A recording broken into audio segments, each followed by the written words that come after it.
First off, Iraq has strongly condemned Israeli threats, describing them as an unjustifiable act of aggression. So how do these threats reflect Israel's broader strategy of destabilizing the region? And what do you think are the potential consequences for Iraq's sovereignty?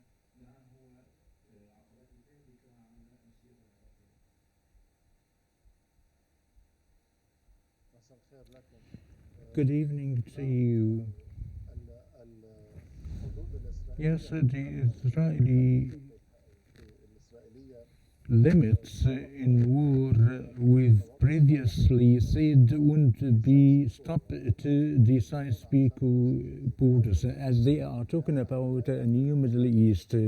They do not admit the borders between Syria and Lebanon and Iraq. Therefore, Iraq is ready to receive attacks as they have an aggressive influence to Israel as supporting to the axis of resistance in the region, as they are under the Israeli threats.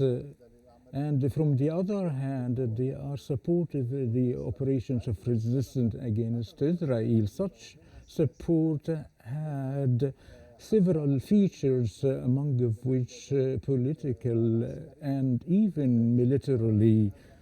Therefore, we see that this is natural that Iraq condemn the deeds of Israel for the previous mentioned reasons.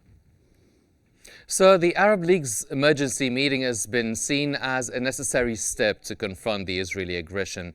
How significant is this meeting, and do you really believe that this gathering could mark a turning point in uniting the Arab states against Israel's expansionist policies?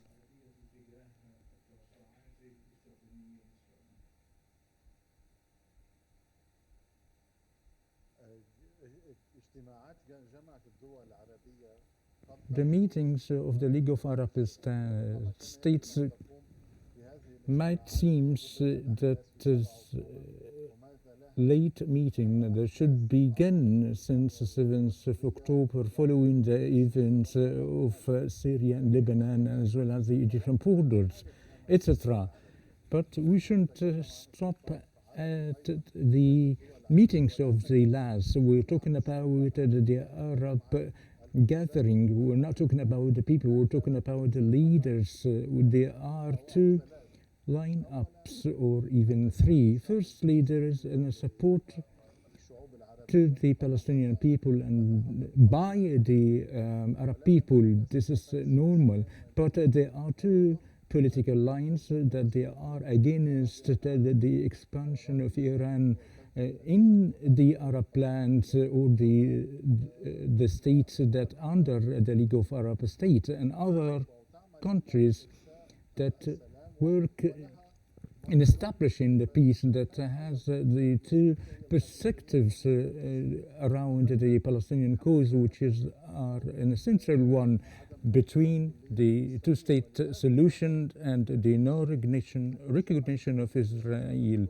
And for that reason, I think that the last is taking a late step and never came out with decisive results regarding the mentioned issues and causes.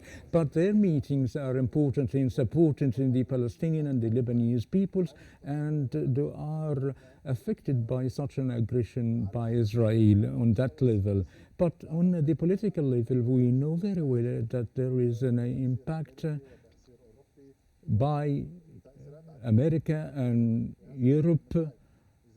Therefore, the meeting of the last is very important, and I think that is too late to convene, but I'm not sure that such a meeting will come out with political outputs and outcomes, and of course it will have results on the level of gathering and convene, but not ultimately on the political level.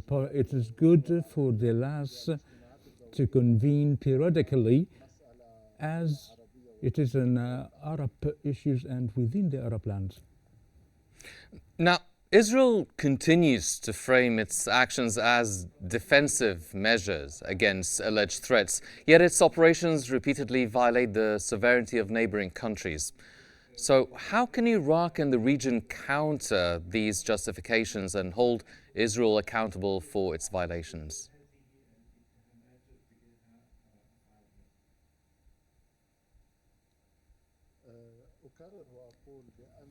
I repeat, following the assassination of Ismail Haniyeh within Iran, there are no borders for the Israeli aggressions, and due to the lack of deterrence by the appropriate power to make her reluctant of doing these deeds. Throughout history, since its establishment, Israel is occupying the Arab countries, and the second position before reaching Iran is the entrance of Iraq as an ally of Iran and to the resistance in Yemen and Syria, and as well as Lebanon. For the Iraqis should pay attention to what is coming. Maybe nothing would happen, but we cannot bet of the Israeli madness of to be mad. It is normal to be aware and make some Yes. pre-steps to make the damage away of Iraq, and it might have happened. And some of the American centers would use Israel and some other centers that have good relations, and the Iraqi inside would be waving out and would try the Iraq to be aware of what's going to happen in Iraq, particularly that would lead for an internal war or civilian war among the Emirates. Yes, Mr. Sarouj Apikian, thank you very much, sir, for shedding light on these critical developments.